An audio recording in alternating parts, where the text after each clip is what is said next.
এই কেকটা কিন্তু পাকা কাঁঠাল দিয়ে বানানো হয়েছে, আর এটা খেতে কিন্তু বেশ ভালো ছিল। হ্যাঁ, আমি ট্রাই করেছি।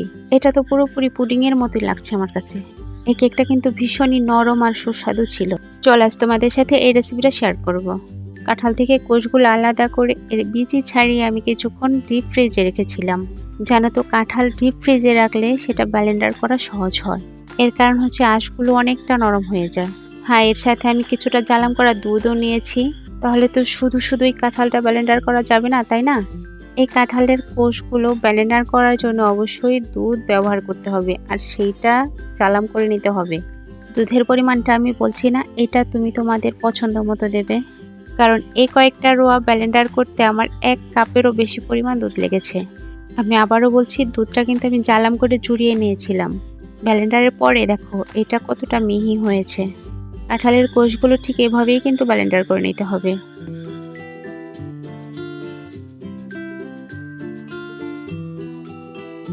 চলো কেক বানানোর আসল পর্বে চলে যাচ্ছি। আজকের কেকটা আমি 2টা ডিম দিয়ে বানাবো, তাই কুসুম থেকে ডিমের সাদা অংশটা আলাদা করে নিচ্ছি ফোম বানানোর জন্য। প্রথমে ডিমের সাদা অংশ ফোম বানিয়ে নিলে কিন্তু কেকটা অনেক ভালো হয়। এই যে ডিমের সাদা অংশ থেকে কুসুমটা আলাদা করা, এটা কিন্তু আমার কাছে অনেকটা জটিল ব্যাপার।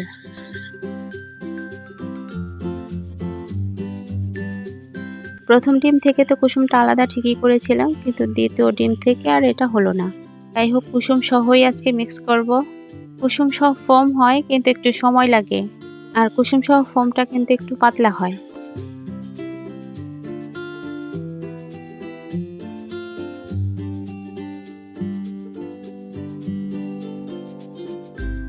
দুটো ডিম ব্লেন্ডার করে মিশিয়ে নেব।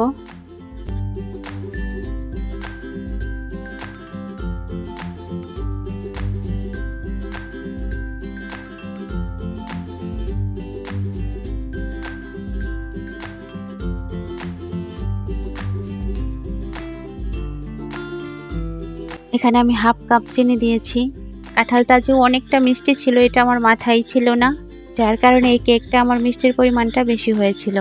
তোমরা চাইলে কিন্তু চিনি একবারই বাদ দিতে পারো, তবে সেই জন্য তোমাকে অবশ্যই কড়া মিষ্টি কাঁঠাল নিতে হবে। এভাবে মিক্স করে কিন্তু ডিমের সাথে চিনি পুরোপুরি গলিয়ে নিতে হবে। সেজন্য আমি কিন্তু এটা অনেকটা সময় নিয়ে ব্লেন্ডার করব।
যাই হোক, ডিমের ফর্মটা বানানো হয়ে গেছে।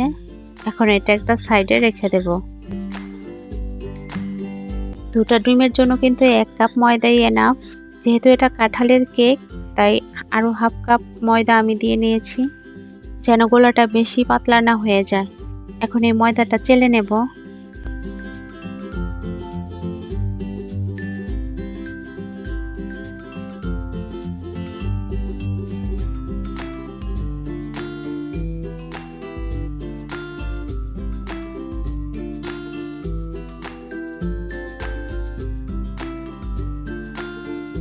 এরপর দিয়েছি 1 চামচ বেকিং পাউডার, আর এটাও কিন্তু চেলে দিতে হবে।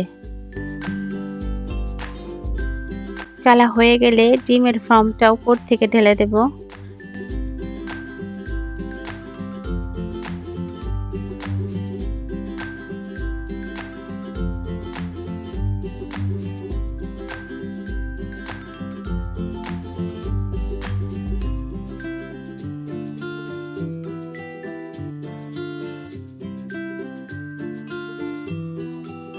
এখন এটা আলতো করে মিশিয়ে নিচ্ছি।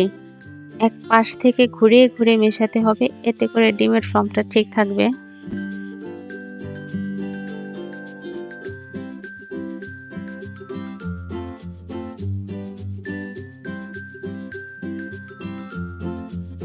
এখন ব্লেন্ডার করা লিকুইড কাঁঠালটা দিয়ে দেব। এই সব কিছু এখন ভালো করে মিশিয়ে নেব।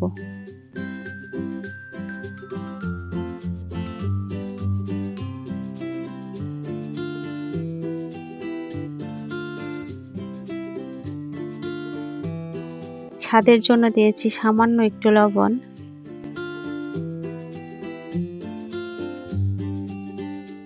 আর এখানে দিয়েছি ভ্যানিলা সেন্ট, কেকের ফ্লেভার যাই বলেন। এর পরিবর্তে চাইলে লেবুর রস দিতে পারেন।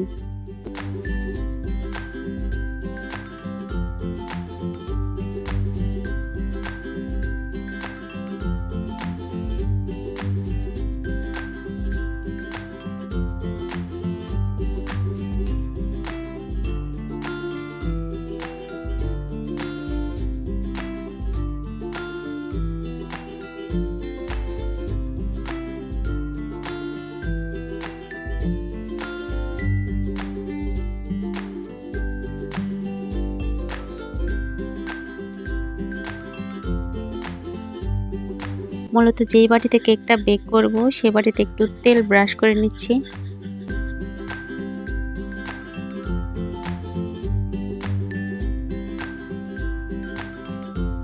আর বাটির তলাতে একটা পেপার বিছিয়ে দিলাম।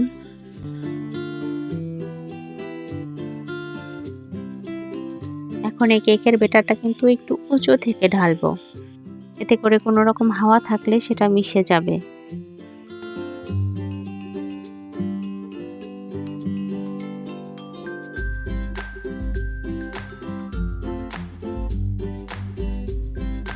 এই কেকের ব্যাটার বাটিতে ঢালার পরে এটা আর দেরি করা যাবে না, সাথে সাথে বেক করে নিতে হবে। একটু ঝাঁকিয়ে দিচ্ছিলাম যেন ভিতরে ফাঁকা না থাকে। আমার লাইফে ফার্স্ট এভাবে আমি কাঁঠালের কেক বানালাম। বানানোর আগে একটু ভয়েই ছিলাম যে এটা খেতে কেমন লাগবে। হ্যাঁ, এটা ভালো ছিল, ভীষণই ভালো ছিল, তোমরা ট্রাই করতে পারো। তবে একটা জিনিস আমার ভুল হয়েছে, সেটা হচ্ছে চিনির পরিমাণটা আমার বেশি হয়ে গিয়েছিল। এই কাঁঠালের কেক বানানোর জন্য তোমরা চিনিটা পুরোপুরি বাদ দিয়ে দেবে, সেক্ষেত্রে কিন্তু আরও বেশি ভালো হবে খেতে। হ্যাঁ, এটা প্রমাণিত। এই কেকটা কিন্তু আমি ওভেনে বেক করেছি, আর ওভেনে বেক করতে সময় লেগেছে 160 তাপমাত্রায় 45 মিনিট লেগেছে আমার। আর তুমি যদি মাটির চুলাতে বেক করতে চাও তাহলে কিন্তু এর সময়টা আরও কম লাগবে। আর এই কাঁঠালের কেকটা গরম থাকা অবস্থাতে কিন্তু তুমি ভুলেও কাটতে যাবে না। গরম থাকা অবস্থাতে কিন্তু কেকটা তখনও নরম থাকে, খুবই নরম থাকে। আর গরম অবস্থায় কিন্তু তুমি এই কেকের আসল স্বাদটাও পাবে না। কাঁঠালের এই কেকটা কিন্তু জুড়িয়ে গেলে সুন্দরভাবে সেট হয়ে যায়। তাহলে তুমিও নিশ্চয়ই ট্রাই করবে এভাবে। তাহলে ভালো থেকো, সুস্থ থাকো। আসসালামু আলাইকুম, আল্লাহ হাফেজ।